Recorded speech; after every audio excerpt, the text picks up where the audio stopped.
faire partager ma conviction, j'espère, que le système français de recherche est un système de haute qualité, mais que ses retombées au niveau économique et industriel sont lamentables. Alors, les valorisateurs de nos institutions n'aiment pas quand je dis cette phrase. Ils trouvent qu'elle est excessive, mais quand on regarde les chiffres, il y a de quoi s'inquiéter. Vous avez peut-être vu cet indicateur. Alors, comme tous les indicateurs, il vaut ce qu'il vaut, mais l'école centrale a fait un indicateur d'évaluation de l'activité création d'entreprises des écoles. C'est le chiffre d'affaires cumulé sur 10 ans des startups créées depuis une quinzaine d'années. Alors, le fait de l'accumuler sur 10 ans, c'est pas mal, ça évite le pic d'une année où il y a un truc extraordinaire qui se vend merveilleusement, puis plus rien. Et ils ont publié leur chiffre qui est de 96 millions. Et ce chiffre, tout le monde s'est extasié dans les milieux académiques, comme c'était immense par rapport à des institutions très célèbres que je ne citerai pas parce que j'ai suffisamment d'ennemis dans ce domaine, c'est pas la peine de rajouter. Mais je trouvais que 96 millions sur 10 ans, sur l'ensemble des startups créées, il n'y a pas de quoi vraiment se féliciter. Et par curiosité, j'ai fait cet exercice pour notre école, qui est beaucoup plus petite que l'école centrale, et sans avoir tout identifié, je suis arrivé à 1,4 milliard, qui commence à être plus significatif, je dirais. Et donc, vous voyez, l'école centrale à 96 millions était considérée par les instances de valorisation françaises comme un succès. Donc, ça donne une idée de l'ampleur du problème. Et on voit que le problème de l'emploi, le problème du développement économique, ce ne sont pas les grands groupes qui vont le résoudre. Les grands groupes réduisent plutôt leur force de personnel que l'agrandir, au moins en France. Les PME, elles vivent leur vie. Si elles vont bien, elles recrutent en même temps qu'elles grandissent, mais ce n'est pas des progressions phénoménales. Donc, quels sont les seuls qui sont capables de créer de l'activité de manière fortement croissante? Eh bien, ce sont les créations d'entreprises, ce sont les entrepreneurs. Et donc, quand on fait ce constat, eh bien, alors on doit se poser la question, pourquoi est-ce qu'en France c'est si difficile? Pourquoi est-ce que ça marche mal? Les États-Unis, la croissance, il y a en grande partie des créations. En Allemagne aussi, je ne parle pas d'Israël, où là, c'est le pays vit grâce à ça actuellement. Et donc, on peut quand même se poser la question, en France, pourquoi? Alors, j'ai eu la chance, je vais vous faire partager quelques histoires personnelles, parce que, au fond, j'ai été un praticien.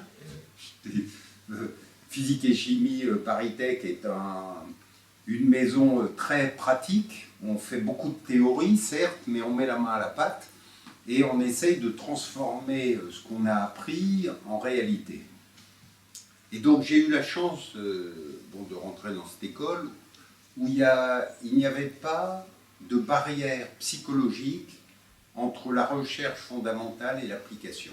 Ce qui n'est pas vrai en beaucoup d'endroits, et quand j'étais un peu plus jeune chercheur, je suis encore jeune chercheur, mais un peu plus, c'était pratiquement considéré comme scandaleux. Alors que j'étais scientifique et je dirigeais un laboratoire de recherche, j'allais par exemple présenter des maquettes au salon des composants électroniques et non pas au salon de la physique.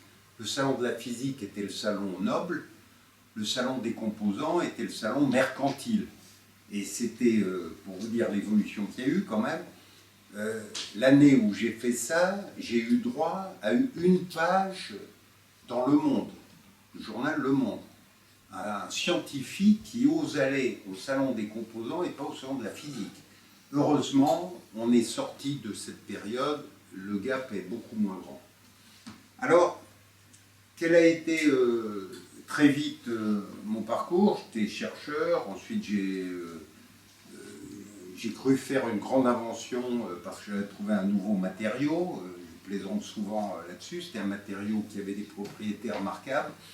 On ne comprenait rien, on a travaillé comme des bêtes pour comprendre ce que c'était, puis on a eu la conviction qu'on avait fait une grande découverte, jusqu'au moment où on a découvert qu'elle avait été faite un siècle plus tôt. C'est la vie. Elle avait été anticipée par un mathématicien anglais, Heaviside, qui est auteur d'une célèbre fonction, qui non seulement avait anticipé ce matériau, mais lui avait même donné un nom. C'était l'équivalent électrique de l'aimant permanent. Donc l'aimant en anglais c'est magnet, et il a appelé ça electret.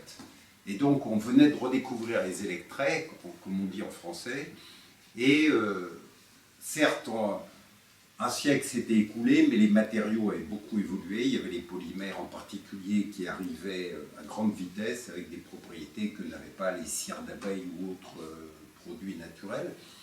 Et donc on a très vite eu l'idée d'appliquer ces matériaux nouveaux pour faire des applications. Et alors, j'ai eu une première aventure très intéressante. J'ai été voir le premier électronicien français de l'époque, en lui disant, il y a un nouveau matériau pour faire des microphones, ça va être génial, c'est un truc fabuleux. Et donc, où ai-je été? Au laboratoire central de recherche. Et donc, pendant 12 jours, j'étais interviewé, on a discuté, puis finalement, ils ont décidé qu'ils allaient utiliser des matériaux dérivés de ces phénomènes pour faire des antennes de sous-marins nucléaires. Donc, vous voyez déjà l'ampleur du marché. Il n'y en a pas tellement, même si chacune est chère, c'était quand même pas mon rêve. Quelle était l'erreur? Première erreur, aller voir le centre de recherche. Il aurait fallu aller voir la division électroacoustique de ce fabricant et voir les gens du marketing, leur dire voilà, j'ai un nouveau matériau, on va faire des micros géniaux, pas chers, très bonnes caractéristiques. Donc vous voyez l'erreur, ça a été d'aller voir le centre de recherche pour qui au fond j'étais un concurrent. Pourquoi est-ce que c'est pas eux qui avaient apporté ça à leur groupe? Donc eux n'avaient aucun intérêt à pousser le produit avec la meilleure bonne volonté. Donc voilà déjà un premier exemple, c'était Not Invented Here, on était en plein dedans, il n'y avait aucun. Bon alors, courageux, je me suis dit, je vais créer une société. Et ambitieux, je l'ai appelé l'Électret français. On allait révolutionner le monde. J'ai eu la chance de m'associer avec un petit industriel de l'électroacoustique de l'époque, un homme extrêmement entrepreneur, Paul Bouillet, qui avait créé une société qui faisait de l'électroacoustique, des haut-parleurs, c'est lui qui sonorisait pratiquement toutes les gares. Il s'était spécialisé aussi dans les églises, il avait quasiment le monopole des églises. Et puis ensuite, évidemment, l'entreprise a connu un développement phénoménal quand il a eu le marché de l'Arabie, parce que les minarets, c'est des haut-parleurs beaucoup plus puissants que dans les églises, et c'est des amplificateurs qui n'ont rien à voir. Bref, l'entreprise a connu un développement extrêmement fort, qui lui a d'ailleurs été fatal, parce qu'ils ont pris des habitudes de luxe.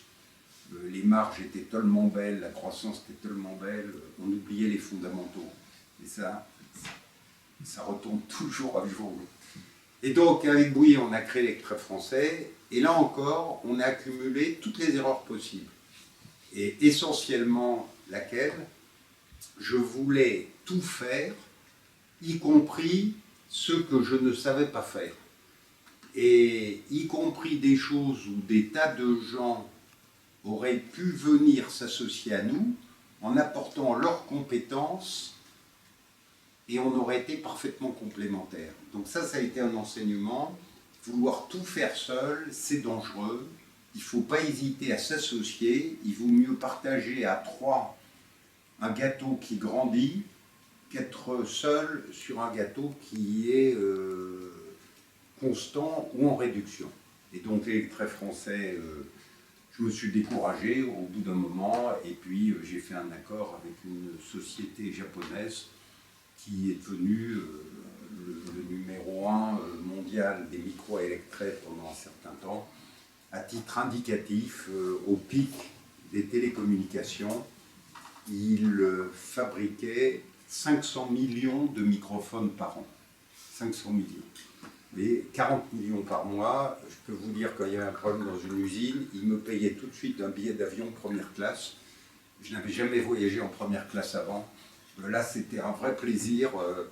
parce que, un petit détail, là, c'était... Donc voilà un exemple d'aventure, vous voyez, qui n'a pas été très heureuse au fond, parce qu'on aurait pu faire la même chose, soit avec cet industriel français, soit au sein de l'Extrait français. On a raté, mais c'est quand même deux enseignements qui sont intéressants et que j'ai gardés. Ensuite, bon, on apprend en faisant ça. J'ai commencé à développer des brevets, à trouver des partenaires. Et j'avais adopté au fond ce système. Je prenais des brevets et je trouvais un partenaire industriel. Quand il n'y avait pas de problème, quand ça marchait peu, il n'y avait jamais de problème. Quand ça marchait un peu, moyen, il n'y avait jamais de problème. Quand ça marchait très bien, il commençait à y avoir des problèmes. Et là encore, c'est humain. Tant que votre produit marche moyen, bon, bah, la redevance que vous verse l'industriel est faible, donc il n'y a jamais de conflit. Et puis si votre produit décolle, s'envole littéralement, bah, c'est logique, vous avez un patron d'usine qui ne vous connaît plus parce qu'il n'était pas là au moment où vous avez mis en place le produit. On lui dit tout le temps, il faut serrer les dépenses, il faut serrer les dépenses, il faut serrer les dépenses, puis il a un ou deux parasites et il paye à 2 parasites tous les mois un chèque sans comprendre à quoi ça sert. Donc un jour il dit, je ne veux plus payer. Bon. Et donc on rentre dans des problèmes. Et donc c'est ça qui m'a incité à ouvrir une nouvelle vie qui était de création d'entreprise. C'était de se dire, lorsque ce sera possible, ce n'est pas toujours le cas, mais lorsque ce sera possible, eh bien pourquoi ne pas créer une entreprise ? Et je suis devenu un convaincu de ça. Je pense qu'il y a une mine dans ce domaine considérable. Alors, on crée une entreprise, soit parce qu'on a une idée d'un nouveau marché, d'un nouveau produit, d'un nouveau procédé. Il faut avoir quelque chose, il faut avoir un élément. On ne crée pas une entreprise pour créer une entreprise.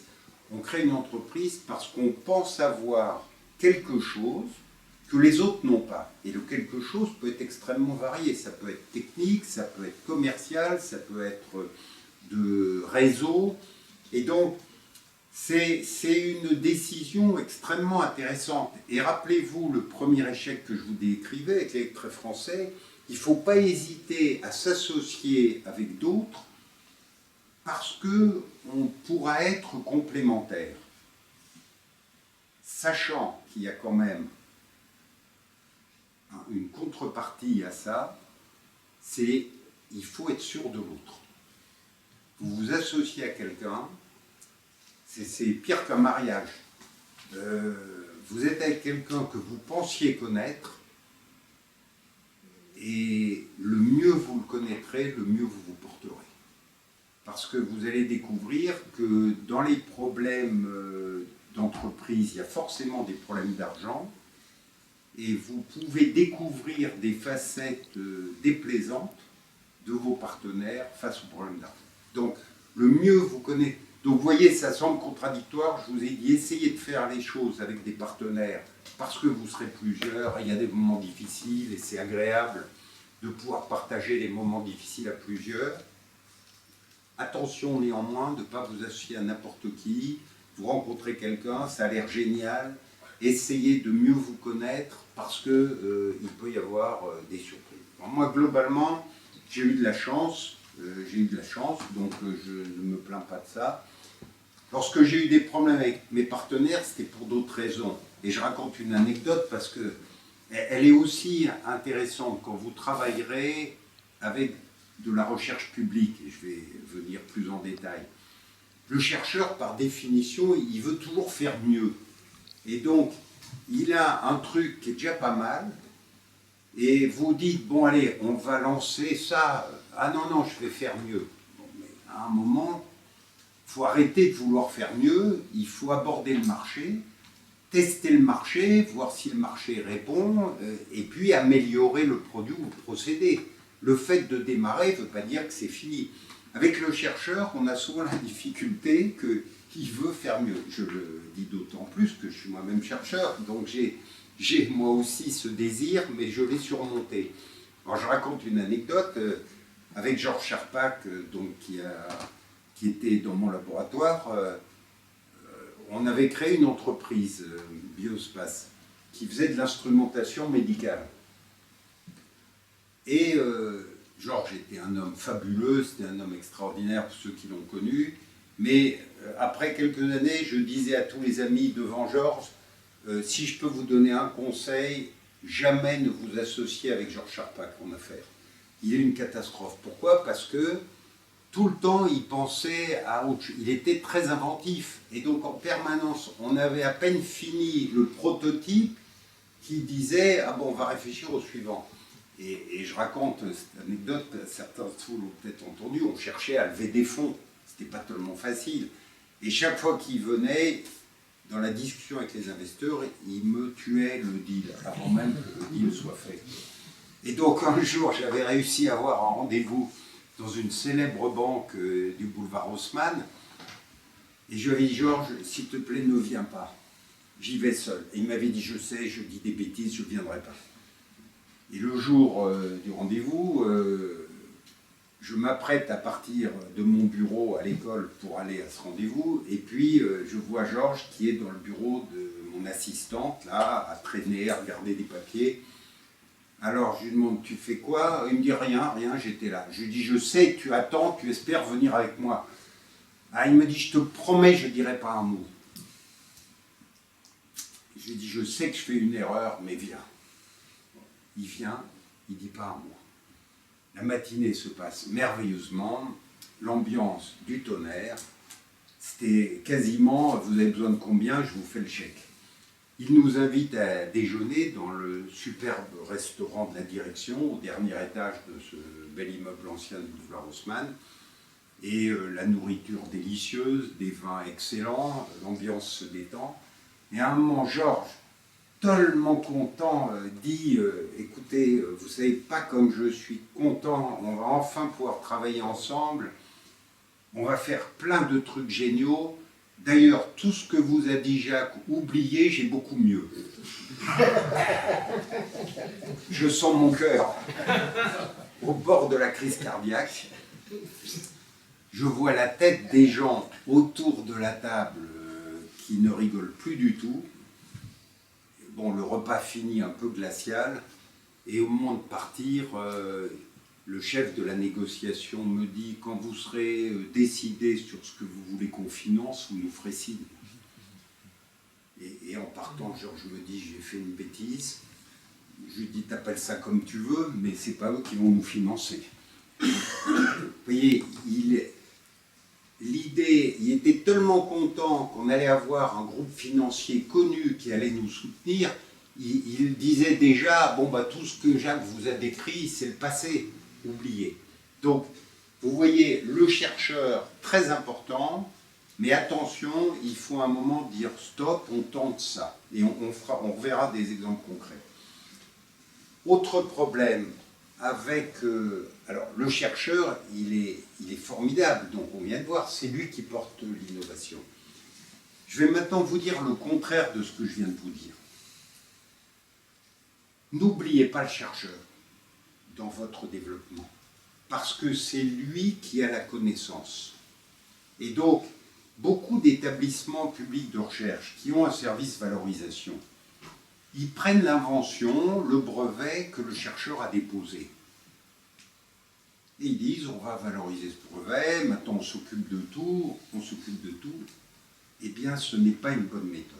Et je vais vous donner une autre aventure vécue qui va vous montrer ce que je veux dire par là. J'avais, avec les électrets, cherché toutes les applications qu'on pouvait imaginer des électrets, au moins celles à l'époque auxquelles on pouvait penser.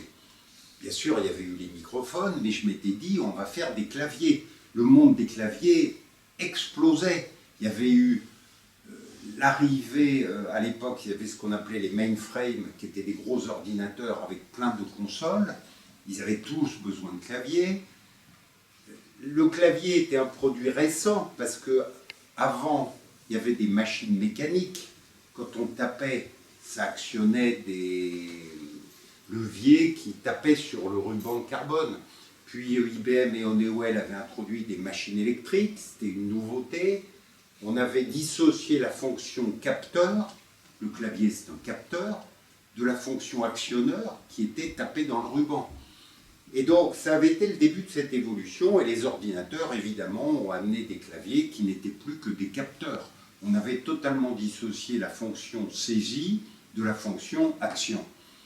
Et il y avait une concurrence terrible, parce que le marché qui arrivait était un marché colossal, entre des technologies qui avaient comme objectif améliorer la fiabilité, baisser les coûts. C'était les deux problèmes. Et il y avait des claviers qui étaient des claviers magnétiques. Les gens ne se rendaient pas compte que quand ils appuyaient sur la touche, ils descendaient un petit aimant qu'ils approchaient près d'un circuit intégré, soit à effet Hall, soit à bascule magnétique. Et donc c'était un clavier de très haute fiabilité, mais très coûteux, un aimant sous chaque touche. Et je m'étais dit, puisque l'électret, c'est l'analogue de l'aimant, sauf qu'un électret, c'est un bout de plastique qui ne coûte rien du tout, je m'étais dit, on va mettre sous chaque touche un électret, quand on la descend, on fait travailler le champ électrique, ça fait une tension, et on met un ampli derrière, et ça ne coûte rien du tout. Et on avait fait, donc, on avait pris des brevets sur cette technologie, et miracle de miracle, je trouve un industriel français prêt à le développer. Un jour, j'accompagne, donc je vais à l'usine où ils commençaient à mettre en place les prototypes pour lancer les fabrications. Et le patron de la société me raccompagne à ma voiture et il me dit, vraiment, on est très content de cette collaboration, votre clavier est super, il est moins cher que tout ce qui existe sur le marché. Et puis au moment où je vais rentrer dans la voiture, en riant, il me dit, bien sûr, ce serait encore mieux s'il n'y avait pas d'électret, mais bon, on va faire avec. Et puis on rigole tous les deux, je lui vends un clavier à électret, il me dit que ce serait mieux s'il n'y avait pas d'électret. Et puis je suis dans la voiture pour retourner à l'école, et puis je me dis, il est rigolo celui-là, s'il n'y avait pas d'électret, je n'aurais rien vendu. Et puis, j'arrive à l'école, j'appelle le thésard qui travaille avec moi sur ce produit, et je lui dis, mais pourquoi est-ce qu'on a mis un électret là-dedans? Uniquement parce qu'on travaillait sur les électrets. Au fond, on travaillait sur les électrets, on a eu l'idée d'appliquer ça à un clavier, mais au fond, on n'a pas besoin de mettre... Le principe qu'on utilise de faire travailler le champ électrique, on sait le faire sans électret. Donc on a été guidé par notre découverte amont, ne connaissant pas le marché. Maintenant qu'on connaît le marché, on est capable de faire un clavier qui n'a pas d'électret. Sur les chapeaux de roue, on dépose un brevet sur un clavier sans électret, puis il y avait des problèmes, ça ne marche pas très bien. On dépose un autre brevet sur ce système, ça ne marchait pas encore très bien. On dépose un quatrième brevet, et ce quatrième brevet, c'est lui qui a été utilisé dans les claviers des PC IBM. Donc ceux d'entre vous qui se rappellent, le PC, une forme un peu rectangulaire, le premier PC. Pourquoi je vous raconte cette histoire? Si j'avais donné mon brevet clavier à électret à un service valorisation ou à un partenaire industriel, et que c'est fini, on n'avait plus de contact, il aurait fabriqué un clavier à électret, il en aurait vendu, puisque au moment donné, il avait un excellent rapport qualité-prix, mais quelqu'un aurait évidemment eu l'idée de supprimer l'électret et de faire un clavier capacitif. Et donc vous voyez que garder le chercheur impliqué dans l'aventure est extrêmement important. Parce que au début, il connaît sa technologie, mais il a une culture large, sinon ce n'est pas un bon chercheur. Par définition, il a une culture large. Et quand il va apprendre à connaître le besoin de l'industriel, et donc quand il va apprendre à connaître ce qui va faire que son produit va être un succès ou un échec, eh bien il sera là. Alors que si vous l'aviez mis de côté, eh bien vous n'auriez pas eu ce processus d'accompagnement de l'innovation qui n'est jamais figé, c'est pas fini. À aucun moment on ne pourra dire, allez, il a tout fait, c'est terminé. Donc gardez-le. Vous voyez, voilà un autre élément. Alors, comment travailler avec les laboratoires publics? Eh bien, malheureusement, c'est très compliqué. C'est très compliqué pour des raisons absurdes. C'est que les organismes de recherche ont tendance à considérer que les résultats des travaux de leurs chercheurs, ça fait partie, entre guillemets, du patrimoine. Et le patrimoine, on ne le brade pas. Mais entre la Joconde et un brevet, il y a un énorme écart. La Joconde, elle se valorise d'année en année. Un brevet, au bout de 20 ans, il est mort. Et donc, comparer les deux, c'est une absurdité. Un brevet ou une innovation n'ont de valeur que pendant un temps limité. Et donc, il faut vite valoriser. Il ne faut surtout pas dire « je garde ça, c'est génial, je le mets dans un coffre-fort et je protège la collectivité ». Alors, le système français est compliqué. Alors, quel conseil donner dans des opérations où vous avez rencontré un chercheur, vous trouvez qu'il a une technologie intéressante ou un procédé intéressant et qu'ensemble, peut-être, vous allez pouvoir faire des trucs super. Eh bien, il faut zigzaguer. Il faut contourner, je dirais, des règles qui sont compliquées et qui peuvent être tellement compliquées qu'elles peuvent empêcher le process. Pourquoi?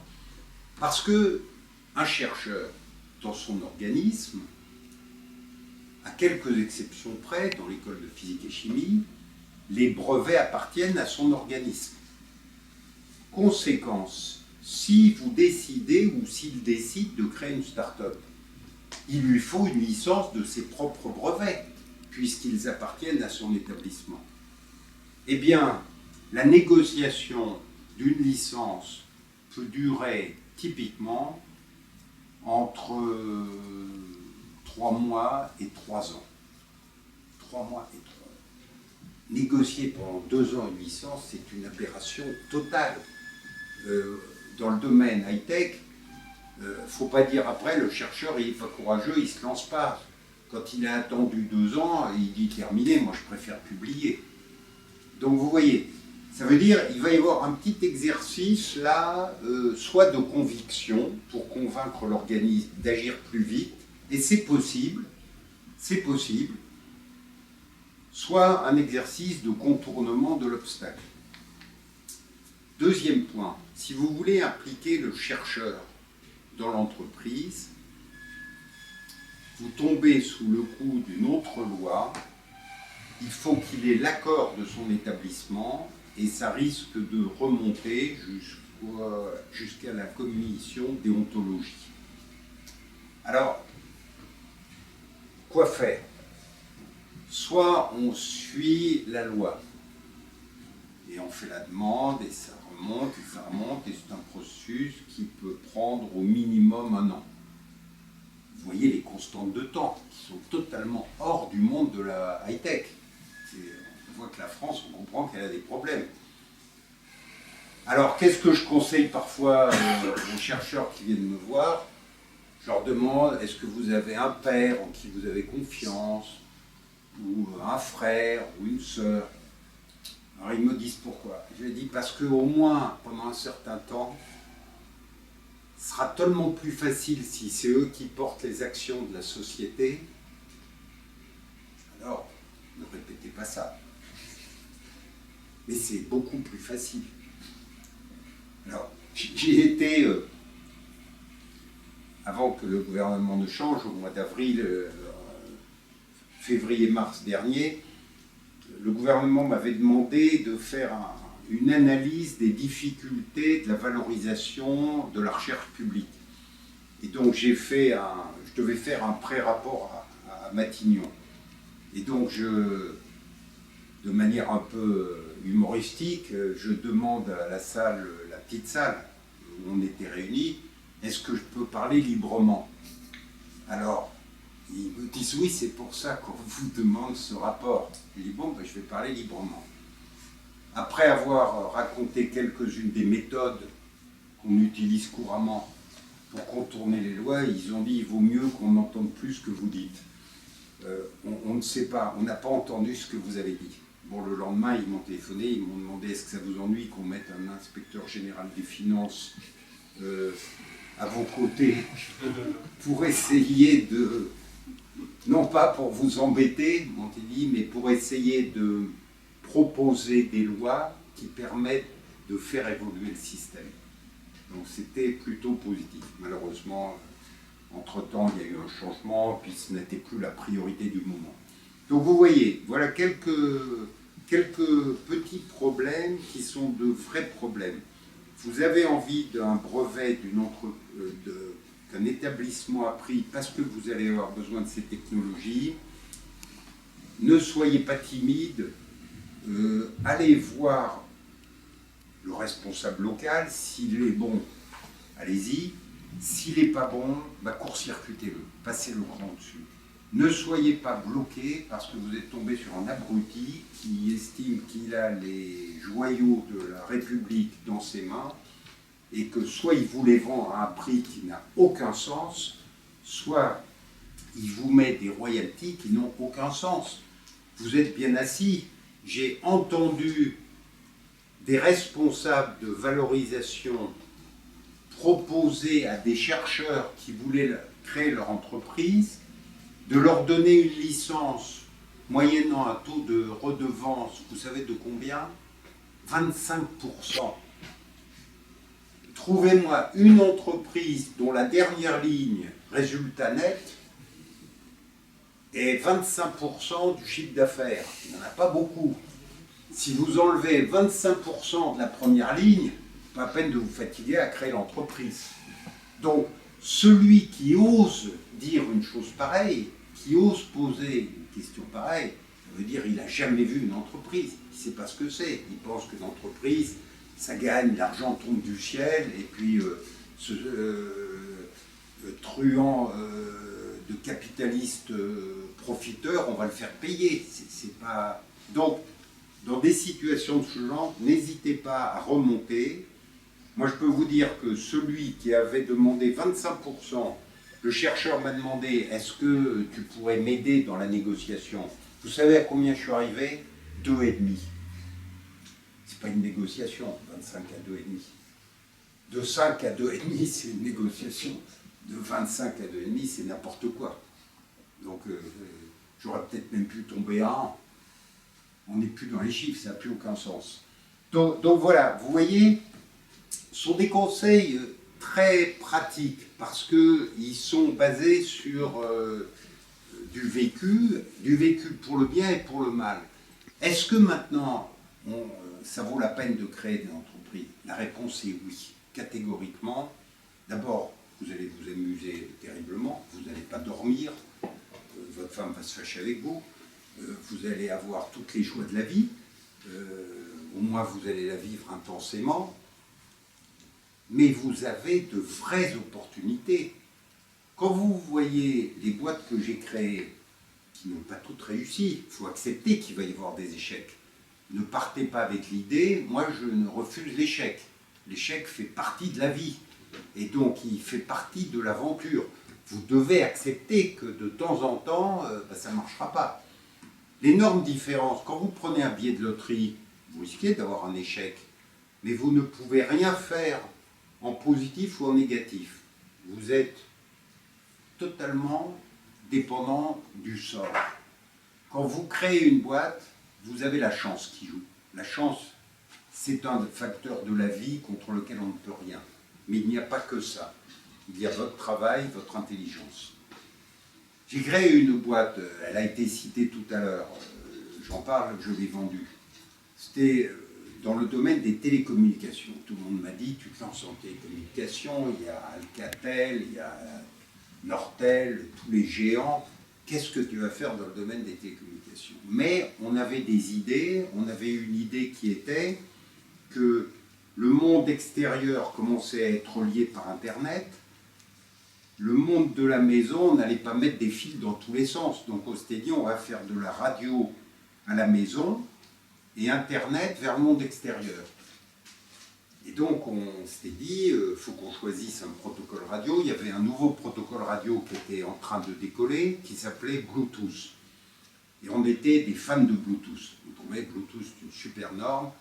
Donc notre compagnie s'appelait Inventel, The Bluetooth Company. Et donc, nos ingénieurs expliquaient à tous les clients, il y a une norme américaine là, qui est en train de monter, qui s'appelle Wi-Fi, c'est nul. Bluetooth, c'est bien. Donc nous, on fait une boîte qui va vous relier Internet à l'extérieur, Bluetooth à la maison, et vous allez voir, votre vie est transformée. Et on avait du mal. On avait du mal, les clients hésitaient. Quelle est la force d'une petite boîte, d'une start-up? Un jour, j'ai convoqué l'ensemble du personnel. Je leur dis, écoutez, depuis 8 mois, vous expliquez aux clients potentiels, Wi-Fi c'est nul, Bluetooth c'est génial. Mais le rouleau compresseur Wi-Fi est en marche. Nous, on est une micro-boîte française, on ne va pas arrêter ce rouleau compresseur. Donc soit on reste sur cette ligne et on sera mort dans quelques temps, soit on accepte qu'après tout, Wi-Fi a aussi quelques qualités. On a la capacité, on développe très rapidement une base, une passerelle Internet Wi-Fi. Et je leur dis, je sais que pour vous tous, ça va être extrêmement dur parce que vous avez dit en permanence que Bluetooth c'est génial, Wi-Fi c'est nul. Eh bien moi aussi, je fais ma propre contrition, je change le nom de la société, ça va être Inventel, The Wireless Company. On va passer de The Bluetooth Company à The Wireless Company, comme ça on est multi-protocole. Bon, on a sorti une box, et vous voyez qu'aucune grosse compagnie n'aurait pu prendre une décision à cette rapidité. Ce serait passé devant des comités, des comités, des comités. Il y en a qui auraient dit, mais on a déjà dépensé plein d'argent sur Bluetooth. Les groupes de pression interne se seraient mis en place, il y aurait eu des pour, des contre. On a pris cette décision. Cette décision nous a conduit à développer la première box qui a été accessible. On a entrepris une deuxième croisade qui était de trouver un client. France Télécom, qui était le client naturel, nous disait on a 2000 chercheurs, c'est pas une boîte de 22 personnes qui va nous dire ce qu'on doit faire. Donc on leur a dit, mais c'est génial, vous revenez à l'époque ancienne où les PTT mettaient un téléphone chez vous, vous teniez le client. Vous teniez le client, quand il y avait une panne sur l'appareil, c'était France Télécom qui venait vous le changer. Et là, avec les box, vous allez retrouver un peu de ça, alors que vous êtes en train de vous battre sur les prix avec tous vos concurrents. Et puis, au bout de 6 mois, on commençait à tirer la langue sérieusement, parce qu'on avait beaucoup investi. Les étrangers nous disaient, ça a l'air bien votre produit, mais comment se fait que France Télécom ne l'achète pas? Et donc, on était au bord de la fin, et il y a eu un homme formidable qui est arrivé, 8 mois après, Xavier Niel, qui a sorti la Freebox. Et le lendemain, France Télécom était brusquement intéressée par notre boîte de 22 personnes. Le lendemain, on avait la visite des gens, quand pouvez-vous commencer à livrer? Et bon, l'électronique, ça prend un peu de temps, il faut approvisionner, il faut mettre en place les procédures de contrôle, etc. Bref, on a répondu à tous les appels d'offres. On a eu France Télécom, bien sûr, British Telecom, les Pays-Bas, la Pologne. En un an, on est devenu le numéro 1 de la boxe en Europe. Et donc, vous voyez, cette aventure, ça montre, c'est possible. Ne croyez pas, parce que vous avez des grands concurrents, que vous êtes cuit d'avance. Ce n'est pas vrai. Vous avez, avec une start-up, la capacité de réagir, la capacité d'innover sans être contraint par des luttes de pouvoir qui est malheureusement le propre des grands groupes. Dans le grand groupe, vous avez des pouvoirs qui s'opposent et une décision n'est que rarement prise dans l'intérêt du grand groupe, elle est prise dans l'intérêt de tel ou tel groupe de pression. Et ça, dans une start-up, vous ne l'avez absolument pas. Tout le monde rame dans la même direction. Et donc, Ça veut dire aussi, ça c'est un peu idéologique, dans toutes mes boîtes, eh bien, assez rapidement, je distribue assez généreusement des BSPCE. Donc ce sont des stocks options qui ont un statut fiscal particulier. Pourquoi? Parce qu'on est sur une aventure commune et il faut qu'il y ait un sentiment d'aventure commune. Autrement dit, si en finale on fait une belle sortie, eh bien c'est équitable que tout le monde à son échelle en profite. Et quand on a vu qu'on devait vendre un Ventel pour des raisons qui n'étaient pas ce que nous on souhaitait, mais bon, finalement on a dû vendre un Ventel, on a distribué des stocks options un peu régulièrement à tout le personnel, mais pas de manière égalitaire. Les stocks options, vous voyez, et je plaisante souvent en disant, on avait 2 femmes de ménage. Eh bien, il y en a une, elle a eu plus de stocks options que l'autre, et si j'avais prévu la réponse à la question comment se fait que j'en ai moins qu'elle, eh bien parce qu'elle est plus concernée par son travail que vous. La réponse était simple. Donc quand vous donnez des stocks options, pensez tout de suite à ce que vous allez dire à ceux qui vont vous dire c'est injuste. Il faut avoir une réponse. Et cette réponse, je peux vous assurer, elle est acceptée. Parce que sinon, ça peut générer des... Donc quand vous faites vos tableaux de stock options, dans une petite boîte, c'est très important, réfléchissez à pourquoi vous donnez à lui plus qu'à l'autre, parce que peut-être vous aurez à l'expliquer. Voilà, donc voilà quelques recettes, il n'y a aucune recette miracle, malheureusement, c'est beaucoup de labeur, beaucoup de sueur, beaucoup de larmes, mais c'est aussi énormément de plaisir. La recherche publique, il y a de merveilleuses choses qui s'y font, il y a extrêmement peu de choses qui en sortent, ça veut dire qu'il y a énormément d'opportunités. Vous voyez, quand on traduit une offre abondante et peu de sorties, ça veut dire qu'en trouvant les bons partenaires et en choisissant bien, eh bien vous pouvez réellement monter des aventures extraordinaires. Je vous en ai cité une ou deux, mais j'en ai plein d'autres en tête. Voilà mon message, n'ayez pas peur. Lancez-vous, n'ayez pas peur de l'échec. L'échec fait partie de la vie, il faut l'accepter. Et tous mes voeux de succès. Merci pour votre attention.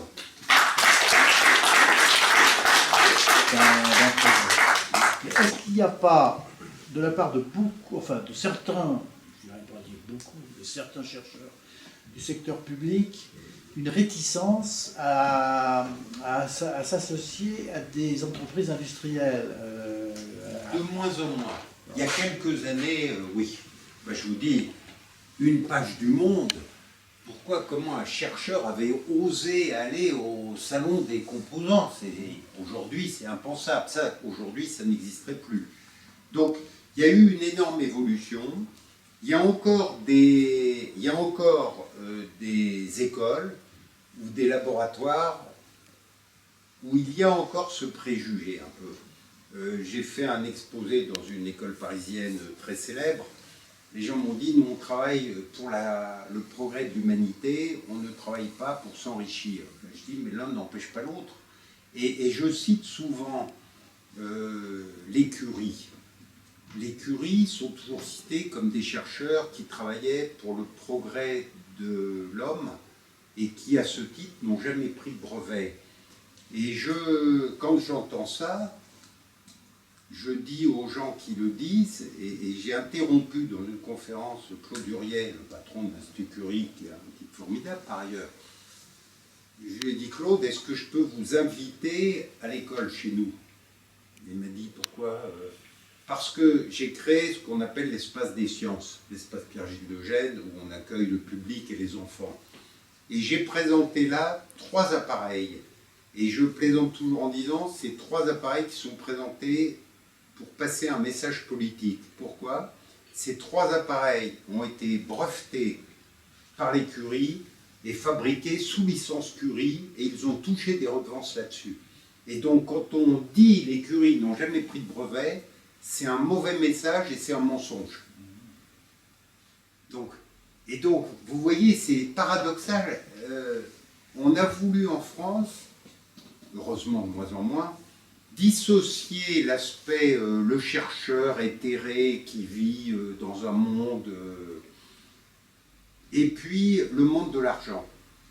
Mais cette barrière, quand même, s'effrite fortement. Moi, j'ai des anecdotes. J'ai créé à l'école ce qu'on appelle le fonds Charpak. Donc, c'est pour stimuler, au fond, le désir de créer chez les chercheurs. Donc, par les prises de brevets et par des créations d'entreprises. Et donc, j'ai une politique extrêmement libre. Je dis, aucun chercheur n'est obligé de passer par le fonds Charpak. Si vous voulez passer par le CNRS, vous passez par le CNRS. Par l'INSERM, vous passez par l'INSERM. L'université, pareil. Mais c'est un outil qui bénéficie d'une certaine expérience acquise par les porteurs du fonds Charpak. J'ai fait quelques exposés, puis le patron d'un labo m'a dit, chez nous, ça, on continue comme avant. Je lui dis, tu es totalement libre. Je respecte totalement un chercheur qui fait du bon travail, même s'il ne prend pas de brevet, même s'il ne travaille pas avec l'industrie. L'important, c'est qu'il fasse du bon travail. S'il fait ni l'industrie, ni les brevets, et que sa recherche est nulle, alors là, c'est un autre problème. Mais le bon chercheur, je le respecte totalement.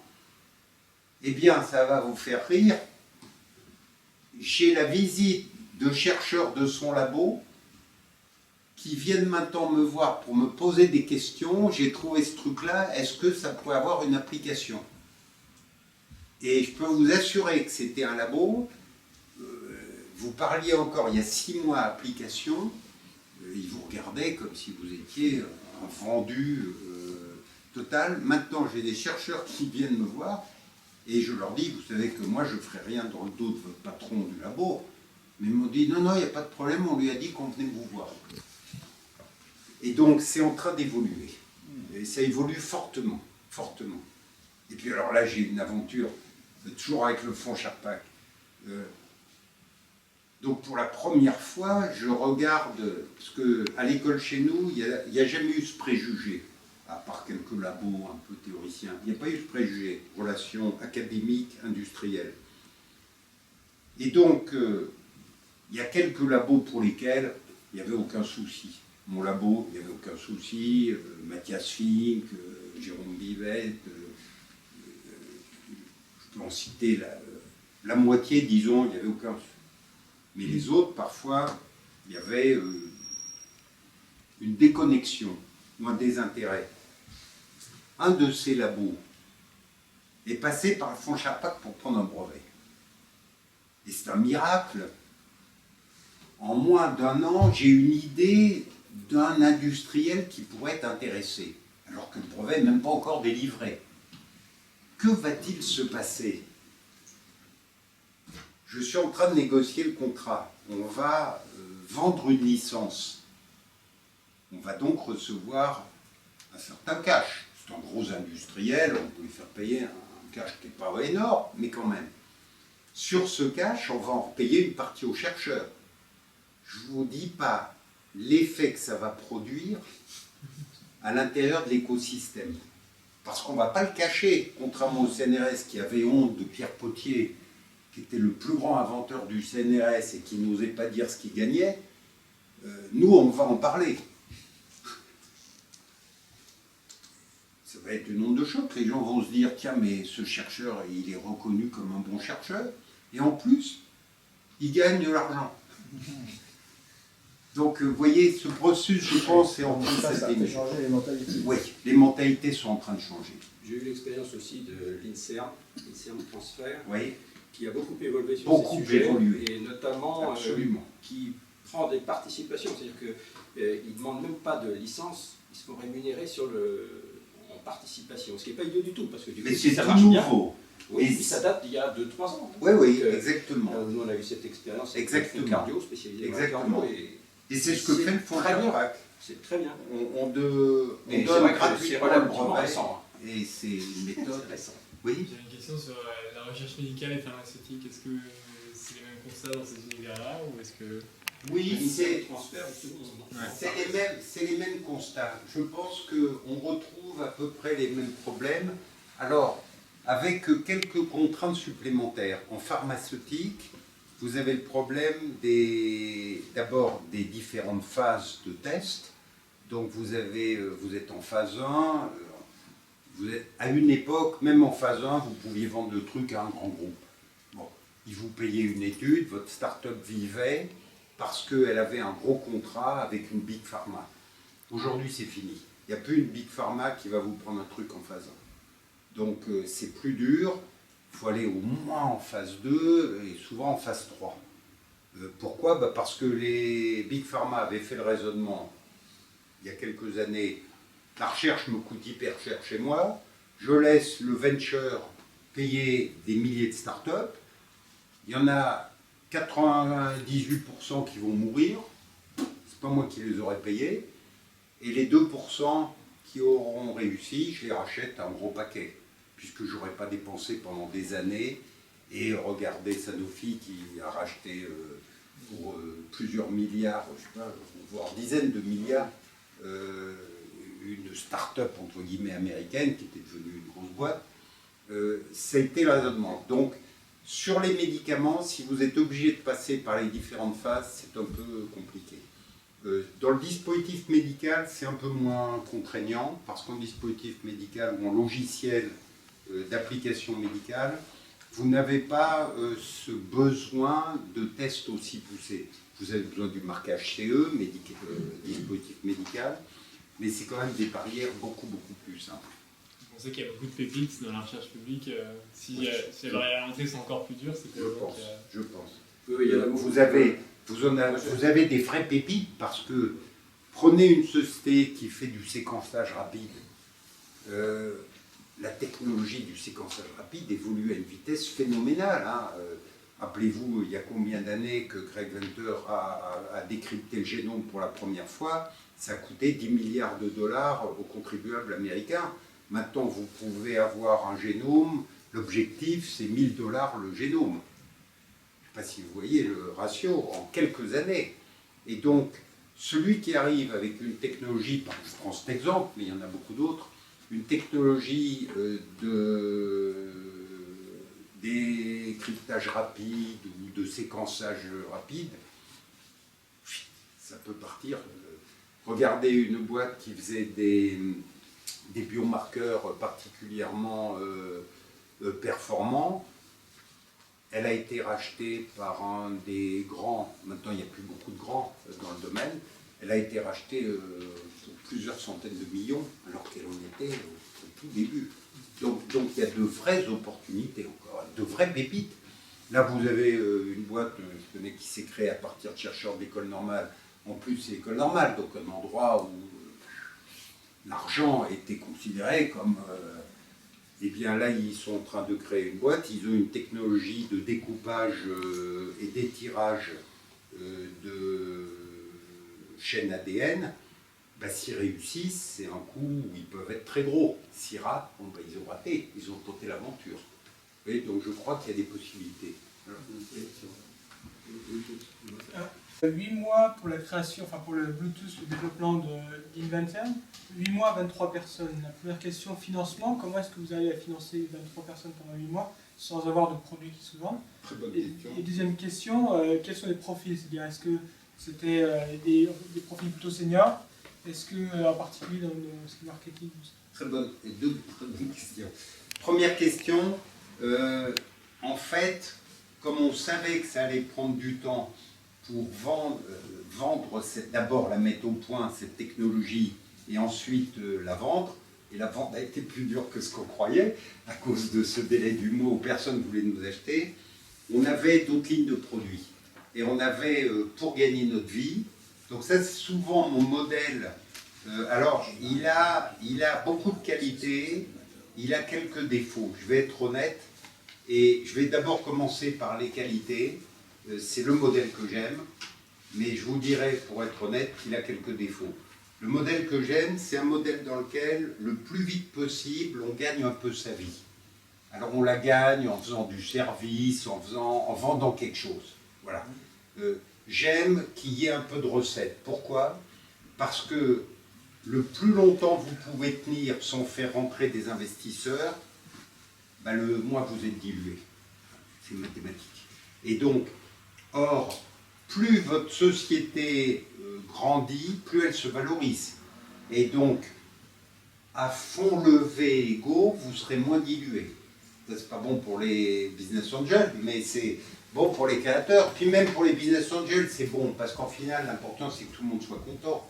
Eux, ils rentrent souvent très tôt, les business angels. Et donc on avait d'autres produits. Alors, c'est des produits dont on savait que la durée de vie était limitée. Notre premier produit, vous voyez, chez Avantel, ça a été, vous ne l'avez pas connu, ça s'appelait Tam Tam. C'était la radio-messagerie. Vous l'avez peut-être connu, c'était le concurrent de Tatou. Il y avait deux procédés de radio-messagerie, Tam Tam et Tatou. Nous, c'était Tam Tam. Donc, on a vendu des centaines de milliers de pagers. Et puis évidemment, quand le business model des télécoms a changé, c'est-à-dire quand les opérateurs ont compris qu'il ne fallait pas vendre le téléphone, mais quasiment le donner, ils se rattrapaient sur l'abonnement et sur les consommations. Les pagers se sont effondrés. Pourquoi? Parce que le client ne comprenait pas pourquoi il achetait 299 francs un pager, alors qu'un téléphone coûtait 99. Donc là, je peux vous dire, la chute a été brutale. Donc on a d'abord eu les pagers, ensuite on a fait du téléphone DECT. Le DECT, c'était le début du DECT, donc on avait une très bonne technologie radio. Et donc on a été ceux qui avons créé des DECT concurrents de Siemens. Siemens était le créateur du DECT. Et en 2 ans, en 3 ans, on vendait plus de DECT que Siemens. Sous des tas de marques. Parce que là encore, on avait évolué. Vous voyez, la force d'une petite boîte, c'est sa réactivité. D'abord, on s'est dit, on va vendre du DECT. Donc, on le fabriquait, on le vendait. On l'a vendu sous une autre marque. Ce n'était pas sous la marque Avantel, parce que c'était un produit vraiment consumer. C'était au Carrefour, Auchan, Leclerc. C'est un autre monde. C'était pas du tout notre monde. Là, on était complètement désarçonnés devant les acheteurs. C'est des cultures très différentes aussi. On n'avait pas du tout cette culture de l'acheteur. Et donc, on avait recruté des gens qui savaient faire ça. Puis après 1 an, on a compris, c'est pas un métier pour nous. On jette l'éponge. Donc, qu'est-ce qu'on vendait? On vendait le design de DECT. Et donc, on a vendu des DECT à des fabricants et nos DECT se sont vendus sous la marque Matsushita, Philips, Suncorp, toutes les marques. Et voyez, on disait le processus d'innovation dans les DECT. C'est incroyable. À un moment, on s'est dit quand même, le téléphone DECT à la maison, il a un écran minable, en noir et blanc, une ligne, et tout le monde a un téléphone portable maintenant en couleur. Et donc on s'est dit, les gens ne vont pas comprendre pourquoi. À la maison, ils ont un truc nul, alors qu'ils ont la place et tout, et dans la poche, ils ont un truc génial. Et donc on a proposé à un grand fabricant d'équipements télécom français, qui est en train de changer de patron, on a proposé, on leur a dit, vous faites du DECT, on vous fait un DECT couleur. Ah, ils m'ont dit, DECT couleur, à quoi bon le DECT couleur? Les gens ont le DECT, ça leur convient largement. Heureusement, on a trouvé un autre. On est devenu le numéro 1 en Italie. Personne en Italie n'achetait un DECT qui n'était pas couleur. Alors vous allez me dire, mettre un écran couleur sur un DECT, c'est pas ça qui va donner le prix Nobel. Je suis d'accord. Mais dans cette course où vous devez être en permanence avec une petite innovation en plus, ça suffit. Et donc c'est ce qui répond à votre première question. On a vécu en vendant des tam-tams et des DECT, jusqu'à ce que les box soient prêts. En ce qui concerne la deuxième question, moi j'adorais recruter des ingénieurs jeunes. Par contre, avoir le conseil de seniors était intéressant. Parce que ils ont l'expérience. Alors, ils n'ont pas la même réactivité que le jeune, mais ils ont l'expérience. Donc il faut les écouter, il ne faut pas forcément faire ce qu'ils disent, mais c'est intéressant de les écouter. L'expérience est toujours intéressante à écouter. J'étais invité au congrès de la FIC, l'Association des investisseurs en capital. Et donc, à ce congrès, il y avait donc les investisseurs et leurs protégés.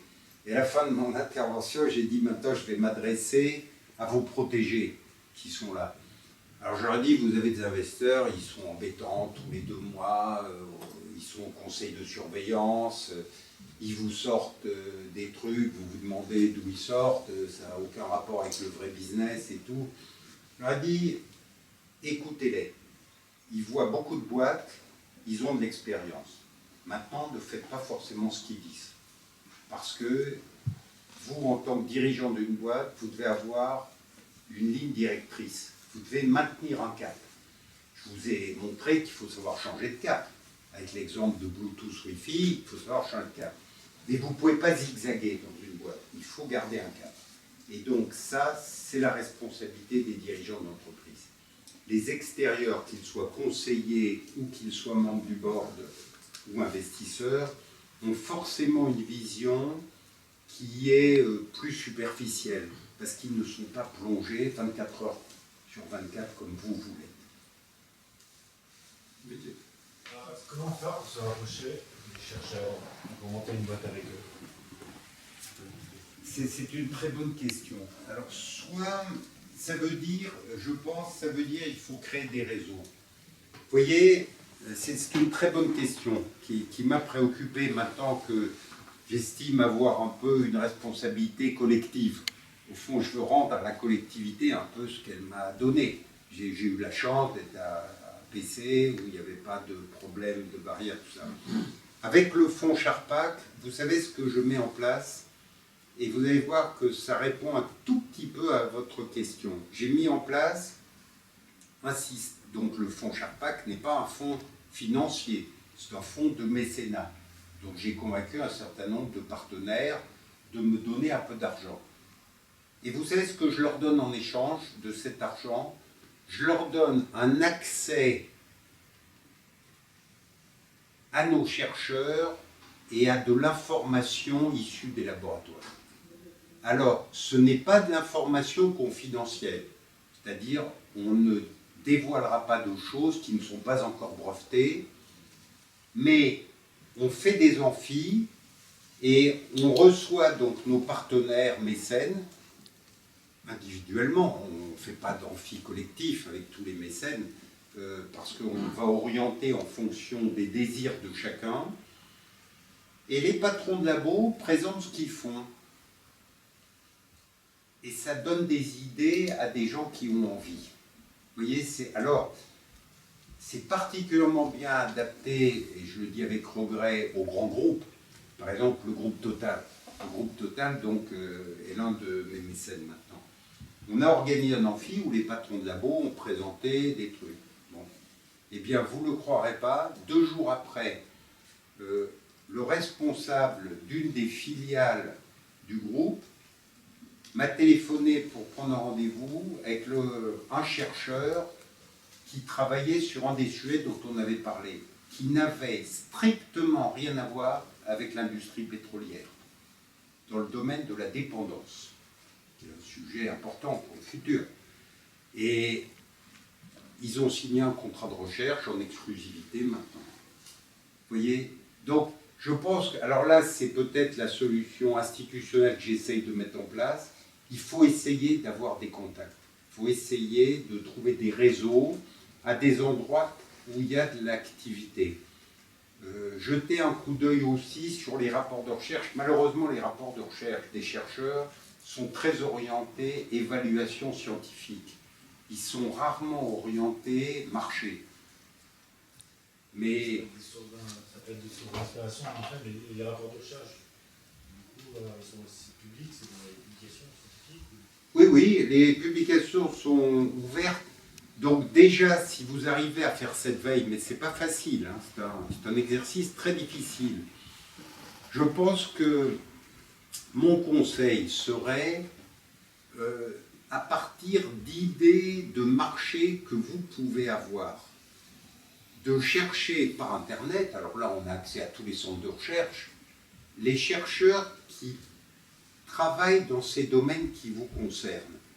Et en quelques heures ou quelques jours de travail, à mon avis, vous pouvez trouver des chercheurs qui sont actifs dans un domaine où vous pensez que peut-être un jour il y aura des retombées. Vous voyez, j'ai eu, quand je cherchais des mécènes pour le Fonds Charpin, j'ai rencontré un industriel connu, dont je ne citerai pas le nom. Ah, il m'a dit, votre truc est génial, je vous donne 1 million par an, mais j'ai l'exclusivité de tout ce qui sort de vos labos. Ah, je lui ai dit, ça c'est plus du mécénat, c'est du racket. C'est une autre notion là. Donc, cette information a une richesse, c'est une valeur. Mais grâce à Internet, vous pouvez trouver beaucoup de choses. Hein. Tous les centres publient leurs résultats. Alors, vous ne saurez pas forcément la découverte du mois dernier, parce qu'elle ne sera pas publiée, mais vous connaîtrez le domaine dans lequel il travaille. Et en vous renseignant avec 2-3 coups de fil, vous saurez si c'est un dynamique ou un mollasson. Vous allez vite vous faire une image, vous voyez. Mais ce n'est pas évident. À une époque, par exemple, il y avait des associations qui se sont créées pour essayer d'aider ça, les arites. Certains qui ont les cheveux blancs se rappellent de cette époque. Ça n'a pas été un succès. Pourquoi ? Leur but était de faire se rapprocher des demandeurs de technologie avec des apporteurs de technologie. Mais évidemment, aucune PME n'avait envie de mettre sur la place publique les domaines qui l'intéressaient. Elle ne voulait pas. Ça veut dire qu'elle avait flairé un marché potentiel, elle n'avait pas envie de le dire à ses concurrents. C'était donc extrêmement difficile d'avoir la réalité de cette liaison. Vous voyez ? Alors aujourd'hui, il va y avoir les SATT. C'est un peu un point d'interrogation encore. On sait que les SATT ont des moyens, ont des possibilités d'action. Elles ont pour un certain nombre nommé des gens de qualité à leur tête. Donc peut-être qu'il y aura de l'espoir, mais c'est trop tôt pour dire. Vous voyez, je n'ai pas de retour. Pardon ? Oui, les SATT ont été créés dans le cadre des investissements d'avenir, c'est-à-dire le grand emprunt. Il y en a eu une dizaine créées en France. Elles ont pour mission d'accompagner les transferts de technologie. C'est Société pour l'accélération des transferts de technologie. Elles sont dotées d'argent, donc elles sont capables de financer des prototypes. Donc vous voyez, ça c'est une case qui manquait dans le processus. Les gens devaient se débrouiller. Vous voyez, dans votre question, pour faire la boxe, on a été obligé de vendre des tam-tams. S'il y avait eu une société d'accélération transfert de technologie, peut-être qu'on aurait été financé par elle. Peut-être que du coup, on aurait eu de moins bons résultats aussi. Là, il a fallu se battre, parce que si on ne vendait pas, on mourrait. Donc, c'est pas évident, le passage. Un brevet au CNRS, c'est un de nos chercheurs, bon, il ne voulait plus engager de dépenses, parce que depuis l'affaire Potier, on réduit les dépenses. Et donc, ils ont demandé aux chercheurs, est-ce que ce brevet a de l'intérêt ? Et il est venu me voir, il m'a dit, qu'est-ce que je dois dire ? Je lui ai dit, tu dis ce que tu penses, mais tu n'es pas forcément obligé d'embellir. Et donc, il avait, en plus, il y avait eu un rapport de recherche, dans les brevets, vous savez, il y a le rapport de recherche qui est fait par un examinateur, et il y avait un très mauvais rapport de recherche. Et donc, moi j'ai téléphoné au CNRS, j'ai dit, écoutez, ce brevet peut-être m'intéresse pour une de mes boîtes, est-ce que c'est possible d'avoir ? En 15 jours, on a signé un deal pour un prix très raisonnable. Ce brevet, je l'ai revendu 15 jours plus tard. C'est quoi prix raisonnable ? C'est quoi prix raisonnable pour un brevet ? Ah, le prix, il n'y a pas de prix. Hein. Ça veut donc dire que là, est-ce qu'il faut arriver à la conclusion qu'en pratique, il y a beaucoup de technologies, à la limite, il faut partir dans une chasse mondiale au client, enfin au niveau industriel. Ah oui, ben, c'est sûr. C'est sûr, l'ouverture internationale là est un atout formidable. Voyez. L'exemple, vous voyez le DECT de couleur, on le vendait en Italie. Le DECT noir et blanc, on a continué à le vendre en France. Chaque pays a ses spécificités. Et en Asie, nos DECT avaient un succès énorme. C'était assez flashy. On faisait des DECT un peu avec l'écran, un peu comme ceux d'entre vous qui se rappellent les téléphones NEC portables qui s'ouvraient. C'était hyper mode en mobile. Et nous, on a fait la même chose en DECT. C'est pas l'invention du siècle, hein. Mais c'était le détail qui faisait qu'entre deux DECT, les gens achetaient le nôtre. Alors attendez, je recommence. Il y a quand même une chose, nos ministres ne cessent pas de dire qu'ils essayent de promouvoir l'innovation, mais moi j'ai un petit peu de pratique de discussion avec des grands groupes, et puis je connais des fondateurs de start-up technologiques qui essayent de travailler avec des grands groupes, qui essayent de travailler avec des EADS, Oui, Safran, Total, etc., et qui me racontent que c'est l'horreur. Et que le Not Invented Here, c'est la seule chose qu'ils ne veulent pas dire parce que c'est de l'anglais, mais que c'est absolument abominable. Et dans ce cas-là, je connais des gens qui me disent, écoutez, moi je vends aux Japonais et aux Coréens parce que tout simplement, eux, ils achètent. Ils ne nous demandent pas de Vous faire... avez 100% raison, malheureusement. Et dans l'affaire, enfin, j'ai une autre affaire qui illustre ce que vous venez de dire, mais que je ne dirai pas les protagonistes, parce que ce sont des compagnies extrêmement puissantes, et j'ai encore envie de vivre quelques années. On était dans une situation que vous décrivez, où le grand groupe qui, soi-disant, nous aidait, était en train de nous étrangler d'une manière honteuse. Il n'y a pas d'autre mot. Eh bien, vous savez quoi? Je reçois une invitation, pas par eux, mais par Bercy, ou je ne sais pas où, parce qu'il y avait eu à l'époque un truc qui s'intitulait le pacte PME, que Bercy avait pondu en grande pompe, et qui allait être signé par des entreprises qui ont un comportement éthique avec les PME pour les aider à grandir. Et je vous le donne en mille, je vais là-bas, et qui est sur scène en train de signer en grande pompe le pacte PME, cette boîte qui était en train de nous faire un chantage incroyable.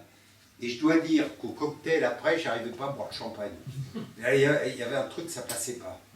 J'ai failli aller voir le type qui avait signé pour ce grand groupe le pacte PME en lui disant « Je ne suis pas sûr que vous soyez exactement au courant de ce qui se passe chez vous. » Puis je me suis dit « Laisse tomber. » Excuse-moi, j'en remets encore une. Mais vous avez 100% raison. En France, c'est un vrai problème. J'en mets une couche. Moi, dans le temps, j'étais dans la recherche universitaire. Une fois, j'ai connu une équipe de chercheurs d'un laboratoire parisien qui travaillait dans le domaine de l'électronique. Oui. Et qui ont mis au point tout un ensemble de brevets en matière sous-marine. Oui. Donc, vous voyez très bien quel type d'entreprise ils sont allés voir pour essayer de valoriser ça. Je vois Ils sont très allés bien. voir des gens de Thales. Les gens de Thales leur ont dit vos brevets, on s'assoit dessus. Vous pouvez toujours dire que vos brevets sont plus avancés que ce qu'on fait. Mais nous, on a tous les moyens pour faire tous les procès. On arrivera toujours à imposer nos brevets.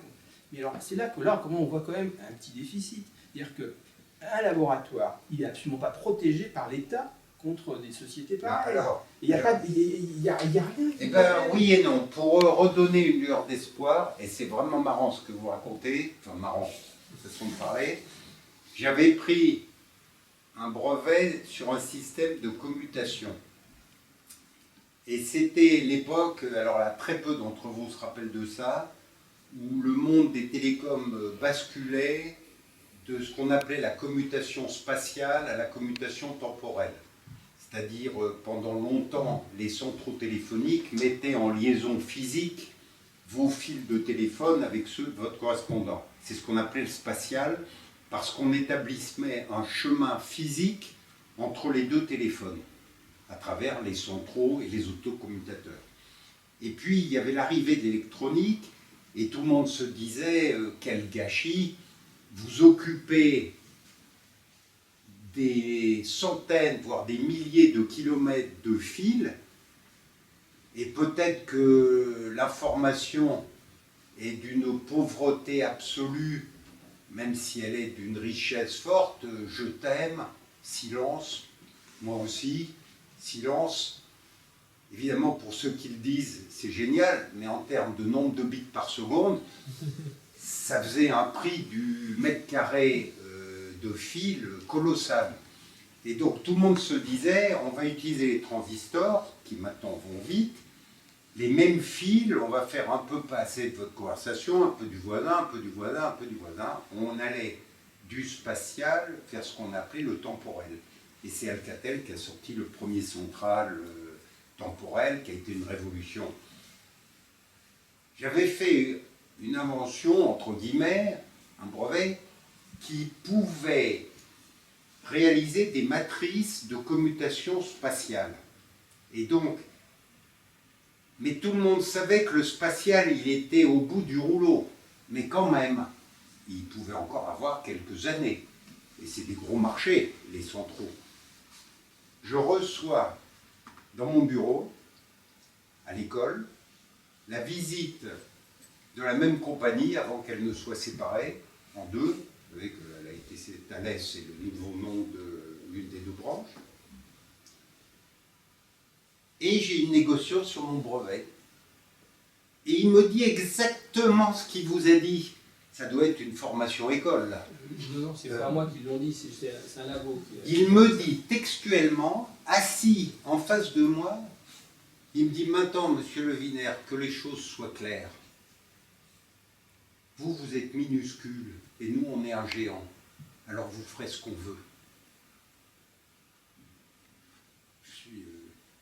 Vous êtes jeune, vous entendez un type qui vous parle comme ça, vous avez envie de lui foncer dedans. Je reste calme. Je lui dis, bon, voilà, je sors de mon bureau, je me démène comme un fou. Eh bien, j'ai vendu le brevet à la plus grosse compagnie de télécom américaine. Et il pouvait être gros comme il voulait, notre ami commun de l'époque, contre un brevet, il ne pouvait rien faire. Rien. Il n'a pu que la fermer, c'était du bluff pur. Un bon brevet, alors il y a brevet et brevet, un bon brevet est incontournable. Maintenant, il y a des brevets... des choses qui sont proches. Voilà, dans le paquet de brevets que vous citiez que j'ai, je ne vous garantis pas qu'ils sont tous en béton armé. Il y en a, ils sont ce qu'ils sont. Mais c'est un... Si vous avez un bon brevet, l'autre il peut être aussi gros qu'il veut, aussi menaçant. C'est vous qui avez le brevet. Alors maintenant, si vous n'avez pas l'argent, Si vous n'avez pas l'argent pour le défendre... eh bien vous savez ce que vous faites. Je vais vous donner quelque chose d'horrible. Vous allez voir un cabinet américain spécialisé là-dedans qui va étudier votre brevet. S'il est convaincu que vous avez un bon brevet, vous savez comment vous allez travailler? au success fee. Au success fee. Ça va vous coûter 0. Il vous prend un tiers, typiquement. Mais il va y mettre le paquet, parce que pour gagner le tiers, puis, déjà, si vous le prenez, c'est hyper bon signe. Parce qu'il ne veut pas perdre de temps. Et donc, vous avez des solutions face à ce problème. Vous avez apporté beaucoup de réponses, on vous en remercie.